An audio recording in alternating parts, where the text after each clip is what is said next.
ladies and gentlemen, Lisa Gansky. Hello, I'm delighted to be here. I want to thank Greg for a perfect tee-up of a conversation and a great overview of where we are with respect to cities. Of course, MAS and their sponsors, Mary Rowe and Vin, and my panelists who you'll meet shortly. To give you a little background, and also sorry for the abrupt transition between the lovely British accent, and I've recently been informed like 5 minutes ago that being from Philadelphia, I'm from the 6th borough. So you get the Philadelphia version. Let me just jump right in. I want to talk to you today. This is about the business of civic innovation or innovation in cities and the sharing economy. So, and I will tell you a little bit more so we have a little context together about how we want to frame that discussion. So last century, the 20th century, was what I refer to as the century of the generals. General Motors, General Dynamics, General Mills, General Electric. It was top down. Don't worry, we have it handled. Ready, aim, aim, aim, aim, aim, fire? This century, the 21st century, has a very different beat. We have different demands, different interests, different opportunities, different tools. We're reaching out to each other in new and incredible ways. This is a very different century. It's in many ways organized around sharing. Sharing isn't new. We share public spaces, a la the massive, amazing space behind me. Transportation, beers, other beverages, pubs, cafes, conversations, parks, whatever. All of these are places for sharing. Please don't tell my insurance company, but we also share infrastructure. I took this when I was driving home the other day. And my way of thinking about this is we're moving from a world that was organized around ownership to one in which access to goods, services, and talent triumphs, not always, but often, over the ownership of them. One of the things that's driving, there's a few things that are driving us to this move. One is population.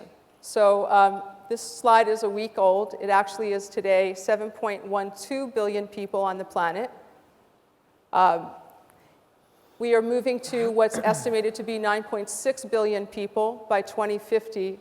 75 to 80% of those people are predicted to be living in urban environments.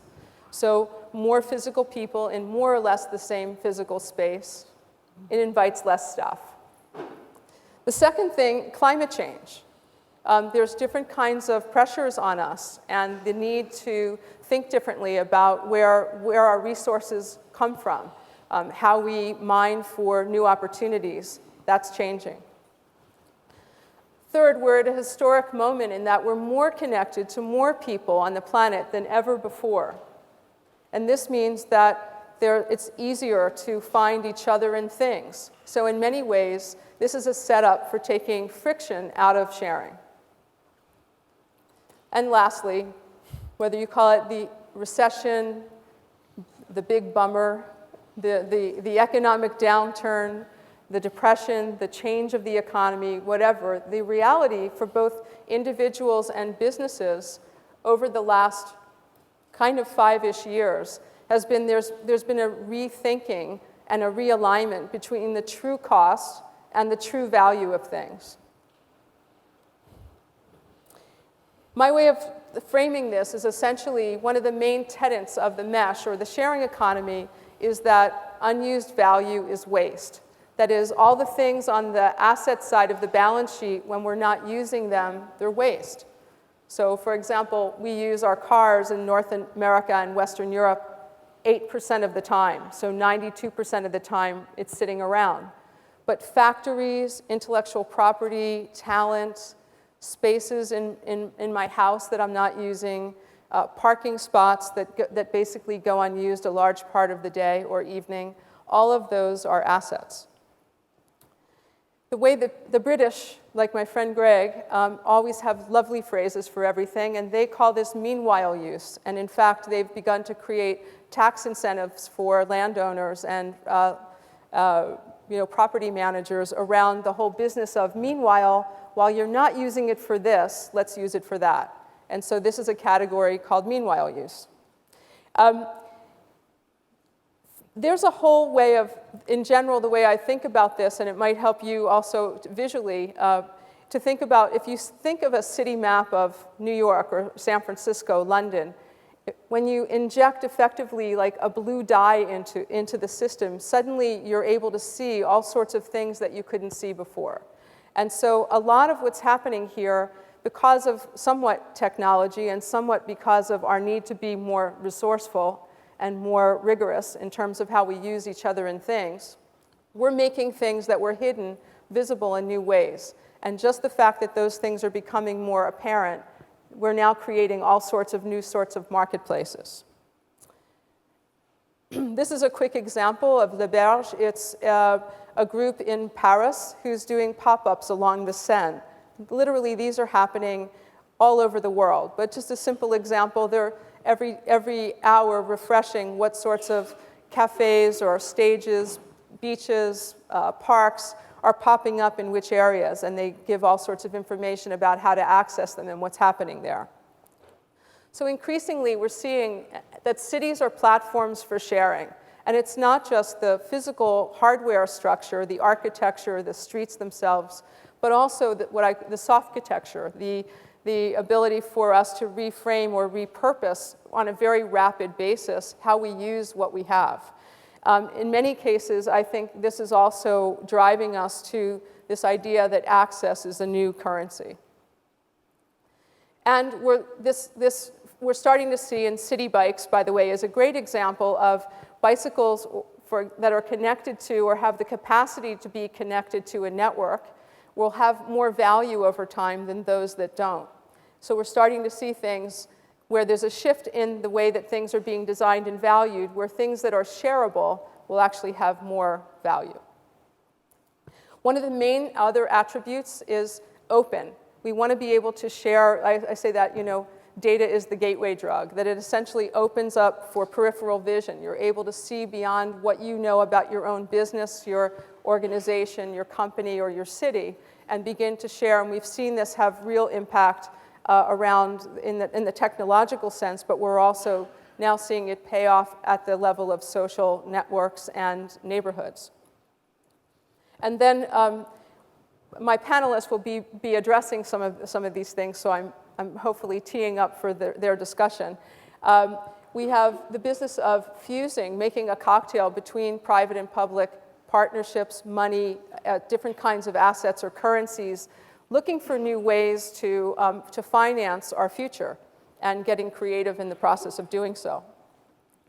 One example, which I'm sure many of you are familiar with, the general idea of crowdfunding. So essentially, you put up an idea, a project, a potential remaking of a space in a neighborhood, and invite people who are interested in participating in that project, or just simply love what you're doing, or are family members, to support your project so that it reaches whatever threshold you set. Now, this strategy is being used by, you heard from Fundrise for funding some real estate projects, Solar Mosaic, which is a company that's actually using crowdfunding to fund solar communities. And this whole idea is being put to use in many different iterations all over the world. So hacking it, for those of you that aren't familiar with the term, or it's often used only in the technical sense, hacking is for me, bringing together the whole sort of class of characters that need to be involved in solving a real problem. And so in many cases, people who come together to hack things are coming from disparate points of view, in many cases different geographies, to reframe or rethink in a way that they in fact do resolve a problem. Many times, somebody just decides that they're going to take it on themselves. And so you'll see all sorts of, this term hacking gets used in many ways. But one of my favorite recent examples is somebody actually in New York got fed up with the fact that they didn't know where their food came from, and they wanted to hack meat. So they invited their very clever stakeholders. The other way I like to look at this is, again, it could be just an individual that gets inspired, and you'll be hearing from Mike Zuckerman about what that looks like. But you can see that, in certain cases, cities ought to, how do I say this, like create what I call the kids don't try this at home zone. It's essentially maybe the opportunity to create innovation permits or the ability to try things knowing full well that they're probably not going to work. In other cases, it's just inspiring an individual to do something that solves an instant problem, like a dumpster on a hot day. Of course, one of your people, Greg. And a lot of the background in our conversation here, especially with MAS, has been about resilience, about bringing us together and essentially bringing us together in important and unique ways. So that directs to infrastructure. That means to say that a lot of times the infrastructure needs to be resilient, but also resiliency is addressed at the soft level, meaning us, the people connected to each other, and how resilient we are. And in fact, we can't be resilient as a community if we don't know each other. So cities need to be agile, they need to be responsive, and the ability to share, to be connected to each other is really what's kind of building that agility. I would say, just moving quickly to my springboard for new ideas, is I invite all of us to make early mistakes. I've made a career out of making mistakes. I think it's actually quite great. You learn early, it's fairly quiet, you get to refine what you're doing rapidly. There's a huge opportunity in doing that. With bike sharing, we've seen that pay off. In 2005, Lyon launched their experiment called Livable. We all benefit from that, and city bikes that reached 4 million miles in the first, I think, 4 months, which is terrific in New York. All of us have benefited by the fact that these experiments happen out in the open, and we're able to learn from each other and not have to repeat the same mistakes. And so the African proverb of, if you want to go fast, go alone, but if we want to go far, let's go together. That's not so much the DIY as the DIT in that let's do it together. So I want to thank you very much and just say we're beginning to think about for next year doing something called the Global City Jam, because all these experiments and innovations are happening all over the world, and we'd love to invite all of you and whoever else is listening to work with us and track what's happening so we can in fact learn from each other. Thank you very much.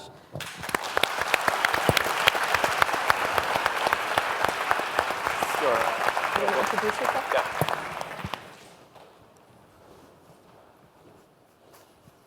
See if this works. Okay, great. Hi, my name is Kubiak. I'm very proud to be here following my friend and mentor, Lisa Gansky. She's provided a lot of inspiration for me personally and for our business, which is called Honest Buildings. And it's effectively a way to create transparency and trust in the built environment globally.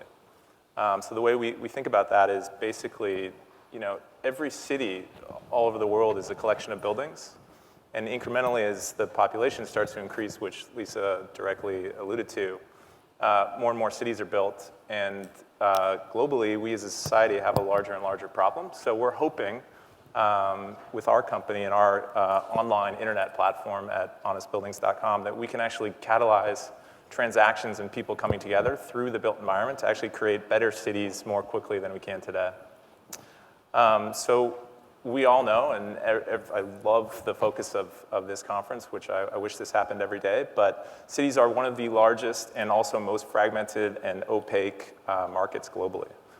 For the real estate industry specifically, commercial real estate industry, so every building that's not a single family home, this is both a major challenge and also a huge opportunity.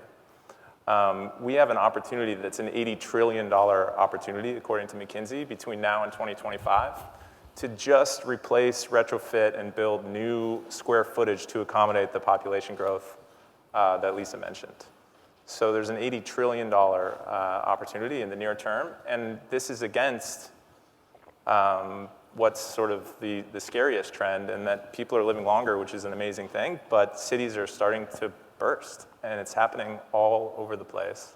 And there's a major, major opportunity in the built environment against buildings, but also with technology.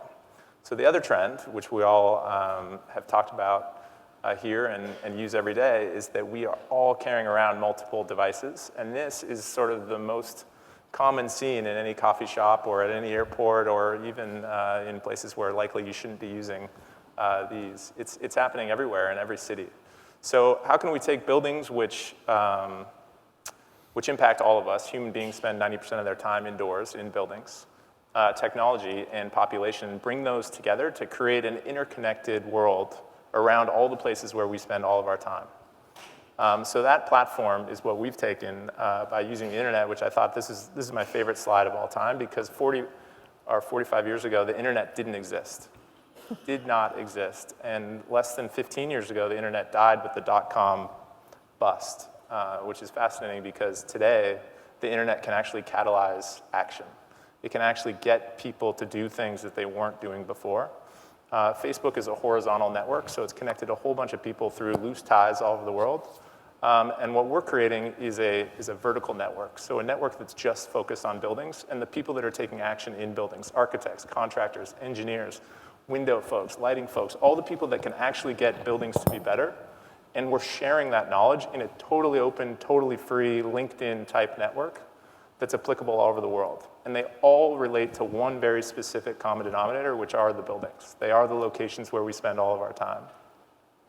So what we hope is that these silos, which are the cities all over the world, and hopefully New York maintains its place in the top 6. Being a New Yorker, I think that it will. And we take connectivity, sharing, knowledge, the internet, and we catalyze action to create something which is a totally interconnected place. And we think that we can actually do that using platforms like ours and platforms like you'll hear about today to get people to take action more quickly. Thanks.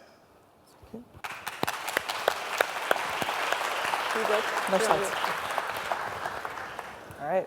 Hello, everyone. Thank you, Lisa. Thank you, Riggs. So my name is Shalini Vajjhala, and I'm with a firm called c.dots Development. And we connect the dots to help do finance for resilient city infrastructure systems. So what does that mean in practice? I want you all to picture your city. Most of you here are New Yorkers, but think about your city with pipes under your streets that are 100 years old, 150 years old. And the costs of replacing that infrastructure are out of reach for governments today. We're asking governments to do more and more with less. And the opportunities are huge. So what my firm does is we work with cities, with investors, and with developers to connect dots and solve multiple problems at the same time. The great thing about cities is that you have everything at once, all together in a teeny tiny space. So there were some slides of hundreds of people jammed into these small city streets. I want you to picture making a city resilient. You've seen lots of beautiful slides on visions for Penn Station. Think about taking a city that has large pipes under your streets to capture stormwater. Well, another way a city can function, rather than being a funnel to take all that water out from underneath your city, picture your city as a sponge, a city where your streets absorb water, where you have green roofs, where you have trees lining your streets, and where you have wetlands as part of your urban system. Financing that is actually a lot cheaper than digging up all your streets and paying billions of dollars to put in new water treatment plants. The challenge is that it's not one thing. You're replacing these big gray systems with tens of thousands of little pieces and parts. In order to do that, you have to find a way to glue these things together, to bundle and aggregate and tie projects off with a bow so that a few hundred miles of repaved road and tens of thousands of trees and a number of green roofs and a few wetlands all start to look like a water treatment plant to a bank.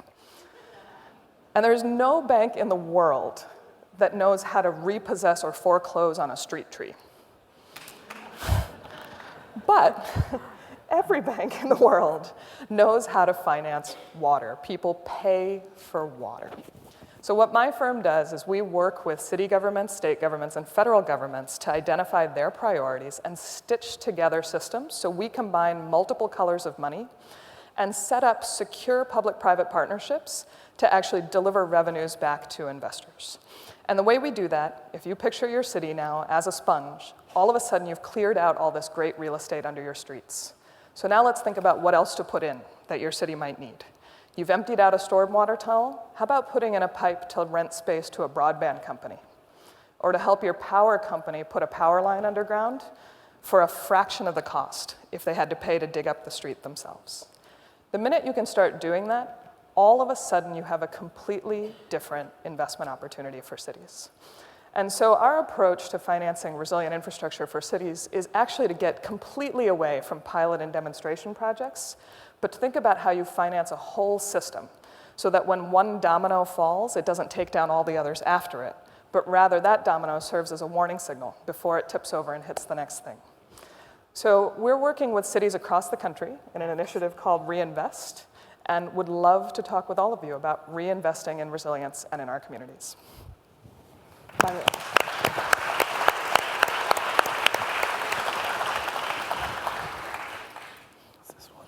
you go, Mike. Does he need it? Oh, sorry. I thought you didn't need it.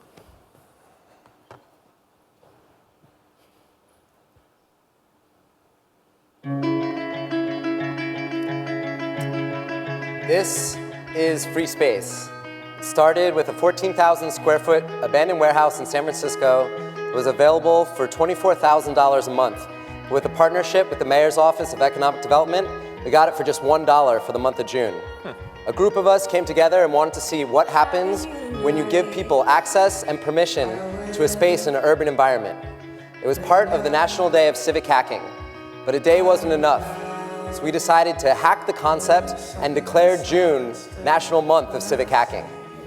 With only 2 rules, no money and no alcohol, we got out of the way, and this blank canvas of a building was able to be turned by the community into a vibrant, inclusive community space. Now, space in urban environments is very important. As Warhol had a place for his community to come together, where artists, designers, and musicians were able to lead the way for economic development in New York City. And what are cities but crucibles of human interaction of different backgrounds and diversity? So back in San Francisco, people started showing up in droves to free space to participate in its transformation inside and out.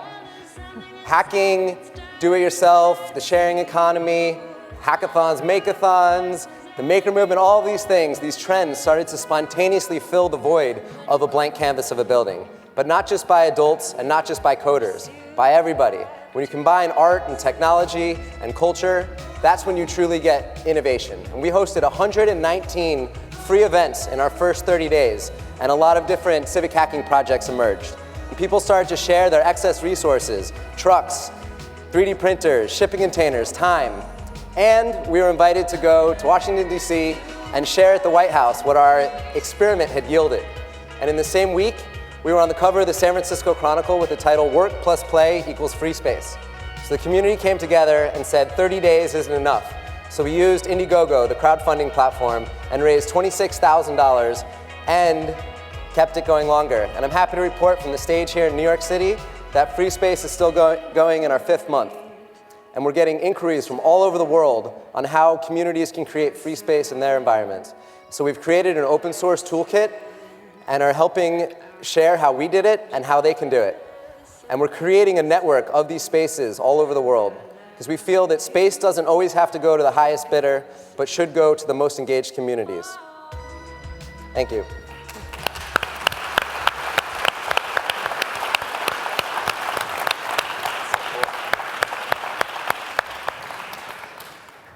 Thanks so much to all of you. So just to dive in really quickly, let's start with Mike, who started last. What response has the community, briefly, had to what you did? It's been overwhelming. You know, we only expected to go for 30 days, and it keeps going. And I think that's the idea of just kind of getting out of the way. You don't have to know every single answer, but when people come together, and this is the third space concept of Ray Oldenburg, that outside of home and work is where the diversity comes, and that's where true innovation happens. Great. And Shalini? It's been tremendous. We ran a national competition for cities, panicked for 4 weeks that none would apply, and then got 700 pages of material in a single week with letters from mayors. So cities are eager for this kind of support. Riggs?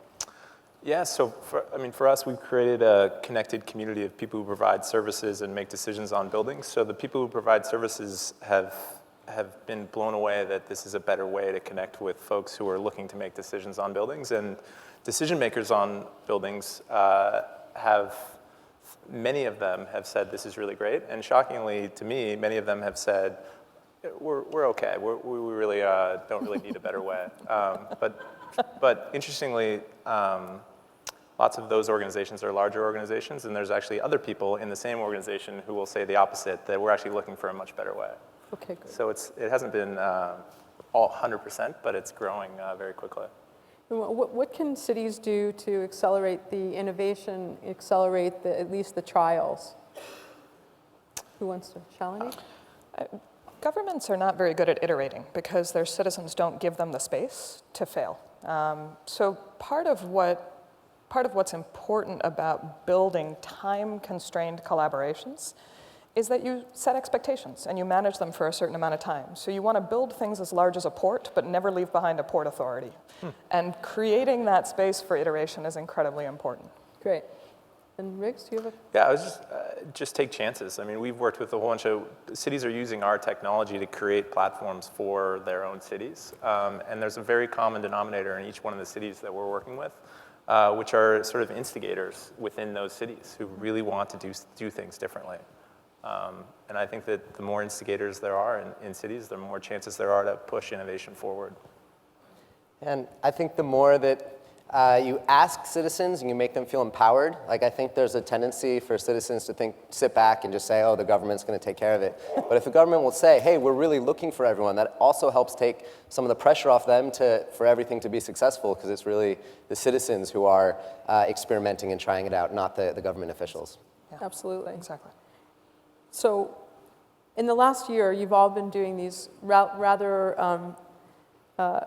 over-caffeinated, aerobic, and somewhat aggressive experiments in your within your hypothesis, right, in your platform. What have you learned that you'd like to share with everyone here? For us, it was really kind of about this no ego, no logo that we took from Architecture for Humanity. That free space only was born June 1st, so it's very new. And everyone shedded what they were previously a part of to come together, and that allowed for this mass collaboration. So if we can find these kind of physical APIs to come together and actually shed our kind of baggage, there's not that same competition for, oh, I already have this going. And it's whatever these new platforms are that we can, like the Global Day that we're talking about, whatever it is that we can all catalyze around, that's what I'm most excited. And Free Space was able to do that. Shalini? I think the thing that I've learned the most actually goes back to a quote from Eisenhower, and I'll paraphrase. And it's, if you can't solve the small problem, make it bigger so you can see the outlines of a solution. I think we're trapped in a world of pilot and demonstration projects that don't actually solve the whole problem that our cities are dealing with. And so zooming out offers the greatest opportunities. For me, I continue to be shocked daily at how technology can actually change and catalyze people's decisions. I mean, whether it's, should I take the train or should I drive, or should I ride a bike, or should I, hail a taxi? Should I buy a car? Should I rent a car? Should I not buy a car or rent a car and use someone else's car? You couldn't do those things without technology. And just, in our industry, I never thought that commercial real estate could actually speed up. But it has, and it's been really great to watch technology do that. We have like 1 more minute, so I would say we could be generous and get off the stage. That will never happen. What do you guys, we have a room full of incredible people here. What are you looking for in collaborations or people to poke holes at what you're doing? Like, if you could ask for what you need next, now's the time. So, Mike, 30 seconds. I think there's no question that the commons is a really productive part of society. As we said, this beautiful circle behind us, or a public square. And what we did is we took the commons and put it in a privately owned space. And like Greg was saying earlier, there's a culture gap. And if you can provide space for people without the constraints of money or having to pay to be there, that's what I feel is a really great way to catch up on the culture gap where it's lacking in other communities. My request to all of you would be to describe the best board or community organization that you've ever been part of, so that we can build better public-private partnerships that actually engage representative citizens rather than the loudest, the most active, or the most opposed. I guess my request is be open and excited about something that's totally different every day. And that goes for cities, states, countries, your own individual life. And if you happen to be in the commercial real estate sector, then I'd love to talk to you. All right, well, thank you so much. Thanks, Lisa. Thank you. Thank you.